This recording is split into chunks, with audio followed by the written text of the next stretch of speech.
Hello, how you doing? Welcome to another vid. Another bid vid. Yay! I hope you're well. I hope you've had a good week. What we're going to be looking at this week, well, following on with genres, we're going to have a look at breakbeat. But my approach to it this time is going to be slightly different to the way I've done things before. Because I want to show you not just how important the sounds are that you use for the genres, as I've been showing you each week as we've been going through, but I'm also going to show you how I prepare those sounds, choose them and prepare them, then get them around the kit and then start playing with them. And breakbeat, I feel, is a really good example of doing that. So the first thing you need to do is find a good sample, something that you want to play. I'm going to have a listen to some of these, see what we've got going on.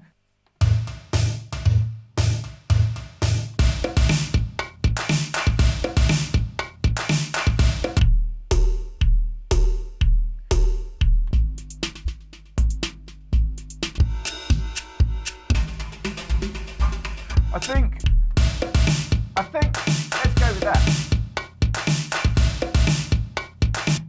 That's 1989 up-tempo beat. That sounds pretty 80s. That sounds like an old school 80s breakbeat. What we're going to do is we're going to flip the screen in Ableton. We've got session view here where you can drop the clips in. I want to flip it over to arrangement view. I'm going to grab the sample and drop it onto an audio channel. And there it is. So now if we play that,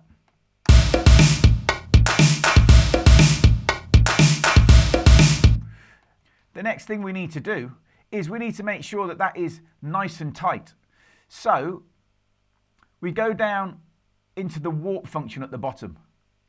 And see here, we got to make sure that all of these markers are right where they need to be. You've got to stretch everything.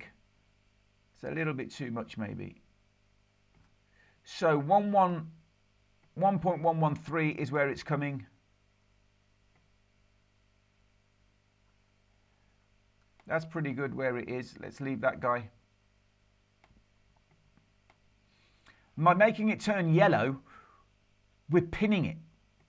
You see that the loop starts there. That's where the sound is. And you want to get it so it's right on that join. You see? And then you drag it across. And I'll show you why this is important, doing this. By doing this, you're making sure that every single beat is falling directly on the beat. So now if you listen to the loop,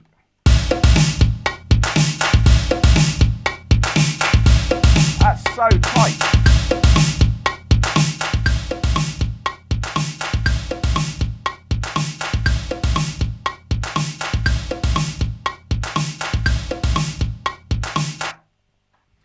If your samples aren't prepared like that, and at the beginning of each sample you've got a tiny little bit of space, a tiny little bit of noise, when you're grabbing the sample, when you're grabbing it and putting it into your whatever it is, whether it be your drum module, or in this case we're going to be putting in a drum rack, you're going to have that tiny little bit of silence, or that little bit of noise there, which you're going to have to get rid of. So prepare your sample at the beginning.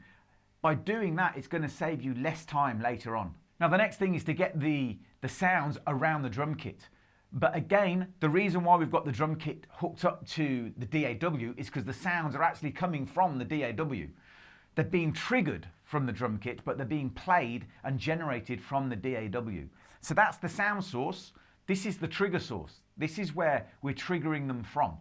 We're going to be playing our beats, the stickings that we normally play, playing our kit the way we normally play our kit, but it's playing the sounds from the DAW. So if we come over here and we grab a drum rack and we drop it on the first MIDI channel, this is where you need to make sure the two instruments are talking to each other.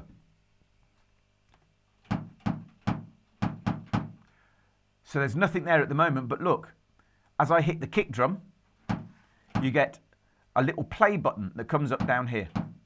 If I hit the snare, it moves to the snare. So I know that MIDI is getting there. So what happens next? Well, the first thing we want to do, flip the screen, we want to grab the first sample. So I know that that sample is really clean.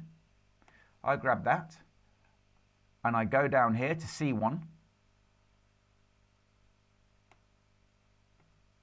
I'll take snap off. And now when I hit the kick drum, it plays the first sample. That's how quick it is to do.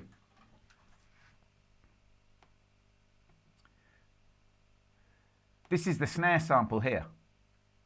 So do the same, highlight it, just the snare bit. We've already made it clean, so I can then go to the drum rack and put that on the snare. And now if I hit the snare, take the snap off as well.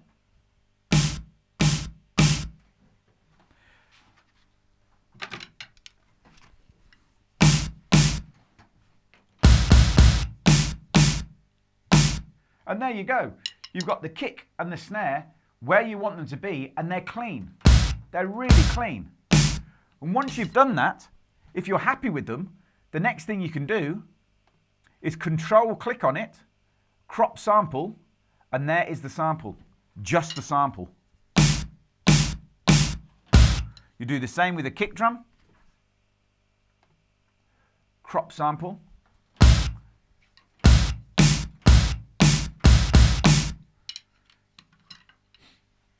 It really is that quick. So I've gone around and I've put all the noises around the kit. I've got everything where I want them to be. And now, instead of the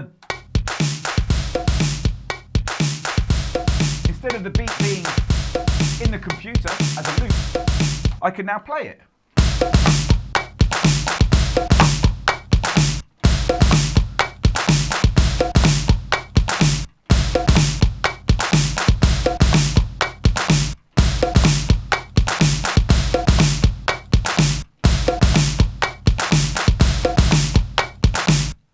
And there it is.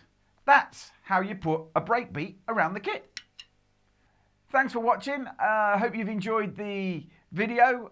If you're at YouTube, hit the subscribe button. If you're at Facebook, hit the like button. You know how it all works. If you want to learn more, go and get the book I've written, The Art of eDrumming. It's available at tugted.com. Tune in again for another video where I'll show you some other cool stuff you can do with an electronic drum kit and a DAW and what I do with it. I will see you next time, guys. Take it easy. Until then, all the best. Ta-da.